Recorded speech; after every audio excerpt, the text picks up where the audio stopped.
Bugungi mavzularimiz: Real Madrid rahbariyati Alonsoga klubda kimlarni ko'rishni xohlamasligini aytdi. Ular yozda ketishi mumkin. Cristiano Ronaldo Junior Portugaliya terma jamoasiga birinchi chaqiruvini oldi. Porno aktrisa Marcus Thuramni kaltaklaganlikda aybladi. Eski hakam Lamine Yamalning penalti bahsiga izoh berdi. Bu aniq penalti edi. Inigo Martinez Acherbiga tupurgani uchun javob berdi. Unga teggani yo'q. Yangiliklarni boshlashdan oldin like bosib, obuna bo'lishni unutmang. Bosdingizmi? Demak, boshladik. Defensa Central ma'lumotlariga ko'ra, Real Madrid rahbariyati Xabi Alonsoga kelajagi noaniq 6 futbolchi ro'yxatini taqdim etgan. Qarorlar hali yakunlanmagan bo'lsa-da, munozaralar boshlangan. Ro'yxatdagi ismlar: Jesus Vallejo, Lucas Vazquez, Luka Modric, Andrei Lunin, Ferland Mendy, Rodrigo. Ayniqsa Rodrigoning ismi ko'p muhokamaga sabab bo'lyapti.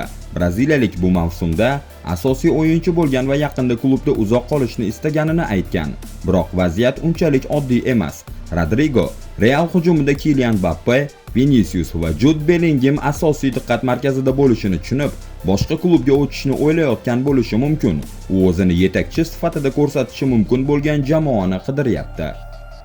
Qolgan futbolchilar holatlari esa har xil. Vallejo asosiy tarkibda o'rnini yo'qotgan. Vazquez yaxshi taklif kelishi bilan sotilishi mumkin. Modric 38 yoshli yarim himoyachi yangi shartnoma imzolash yoki ketish o'rtasida tanlov qilishi kerak. Lunin mavsum davomida yaxshi o'ynagan, lekin Thibaut Courtoisning qaytishi uning o'rniga ta'sir ko'rsatishi mumkin. Mendy jarohatlar tufayli juda ko'p o'yinlarni o'tkazib yubordi.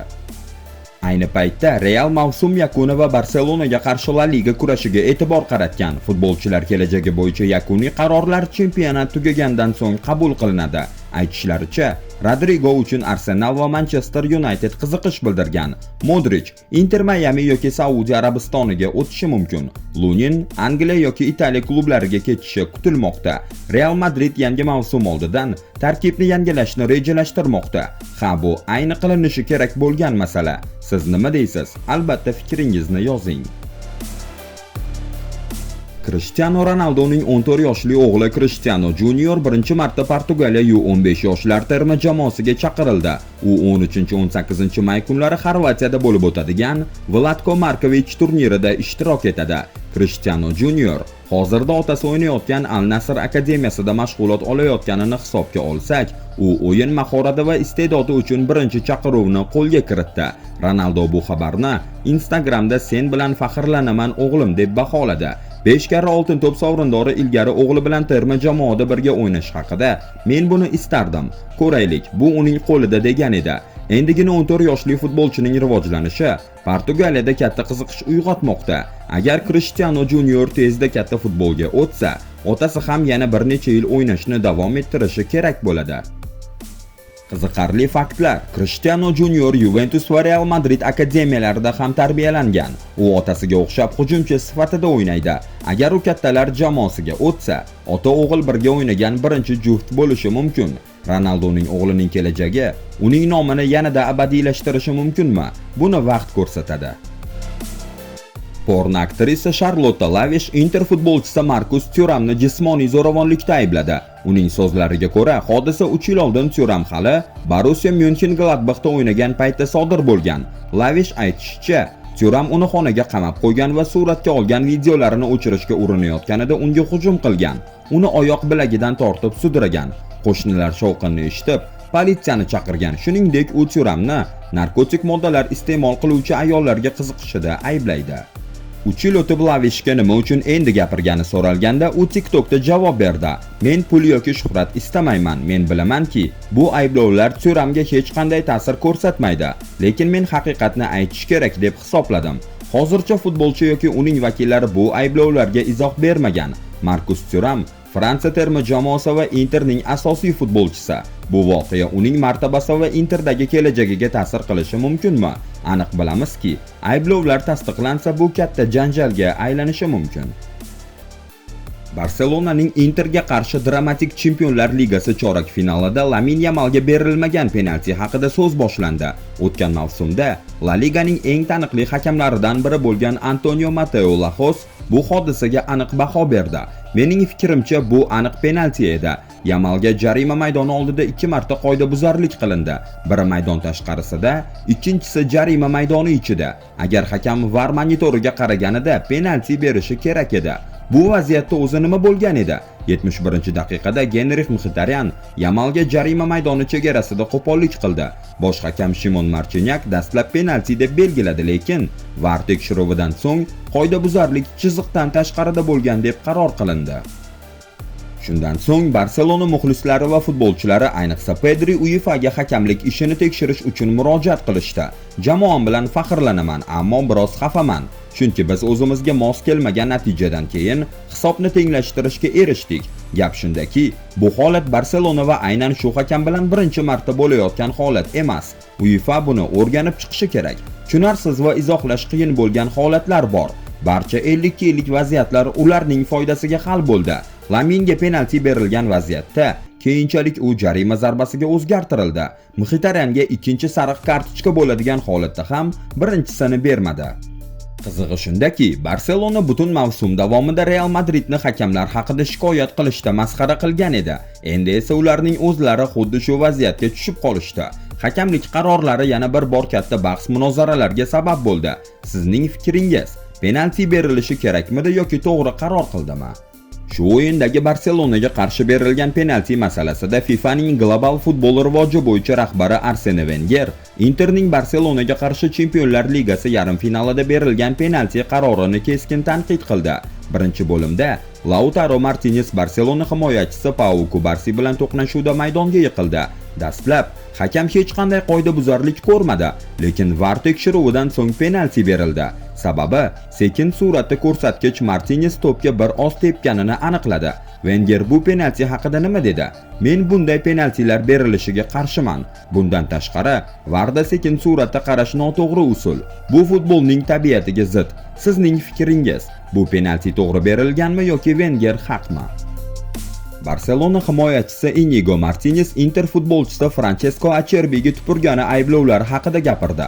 UEFA Chempionlar Ligasi yarim finalidagi bahsli voqea yangi videolar tufayli yanada jiddiy munozaralarga sabab bo'ldi. Birinchi bo'lim oxirida Acerbi va Martinez o'rtasida keskin bahs kelib chiqdi. Yangi videolarda ko'rinishicha, Martinez Inter himoyachisiga tupurgan. Acerbi g'azablanib hakamga noroziligini bildirdi, ammo VAR epizodni ko'rib chiqmadi. Martinezning shu vaziyatga izohi: Acerbi mening yuzimga qarab baqirib golni nishonladi. Mening reaksiyam keraksiz edi. To'g'ri, men tupurdim, lekin unga emas. Agar tupugim tegganida, men maydondan chetlatilardim. Bunga shubha yo'q. FIFA va UEFA qoidalariga ko'ra, qasddan tupurish kamida 3 o'yinlik diskvalifikatsiyaga olib keladi. Agar bu harakat qasddan va provokatsion deb topilsa, jazo yanada og'irlashishi mumkin. Sizning fikringiz, Martinezga diskvalifikatsiya berilishi kerakmi? Arsenalning afsonaviy murabbiyi va hozirda FIFAning global futbolni rivojlantirish bo'yicha boshlig'i Arsene Wenger so'nggi intervyusida ofsayd qoidasini qayta ko'rib chiqishi zarurligi haqida gapirdi. Wengerning ta'kidlashicha, VAR tizimi joriy etilganidan beri hujumchilarga beriladigan shubhali holatlar ustunligi yo'qolgan. 1990-yilda qoida shunday edi: agar hujumchi va himoyachi bir chiziqda bo'lsa, ofsayd bo'lmaydi. Shubha tug'ilsa foyda hujumchiga berilar edi. Endi VAR tufayli bu ustunlik yo'qoldi. Bu xafa qiladi. Shuning uchun men taklif qildim. Agar hujumchining biror qismi himoyachi bilan bir chiziqda bo'lsa, ofsayd deb hisoblanmasin. IFAB, ya'ni Xalqaro futbol assotsiatsiyalari kengashi 1 yil ichida qaror qabul qiladi. Wengerning o'zi bu jarayonda qatnashmaydi, chunki uning vakolatlari cheklangan. Jamie Carragher bu taklifni yomon fikr deb atadi. Bu futbolga zarar yetkazadi. Jamoa himoyasi butunlay o'zgaradi. Past bloklarda o'ynashadi. Hujumchilar uchun ustunlik kerak emas. Shundoq ham ko'p gol urilmoqda. Ko'ramiz. Agar Wenger taklifi qabul qilinsa, bu futbolda 30 yildan ortiq davom etgan tizimni ag'darib yuboradi.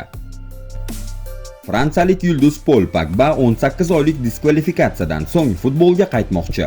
Unga sobiq Chelsea futbolchisi Florent Malouda Premier Ligaga qaytishni maslahat berdi. Chunki bu unga 2026-yilgi jahon chempionatiga tayyorlanishda yordam beradi. Pogba 2023-yil sentyabridan beri rasmiy o'yinlarda maydonga tushmagan. Juventus bilan shartnomasi bekor qilingandan so'ng u erkin agentga aylangan. Hozirda u yangi jamoasini tanlash jarayonida. Florent Maludaning tavsifi: menimcha u ajoyib futbolchi. U Premier Ligaga tegishli. Manchester Unitedda hammasi yaxshi bo'lishi kerak edi, lekin bo'lmadi. Endi u 2026-yilgi jahon chempionatiga tayyorlanish uchun to'g'ri tanlov qilishi kerak. U ishonchini qayta tiklashi va yuqori darajadagi futbolga qaytishini isbotlashi uchun Premier Liga eng yaxshi maydon. Pogba o'zining sobiq darajasiga qayta oladimi? Manchester United, Arsenal yoki boshqa Angliya klubi unga imkoniyat beradimi? Sizningcha u qayerga o'tishi kerak? Bu haqda albatta fikringizni izohlarda yozing.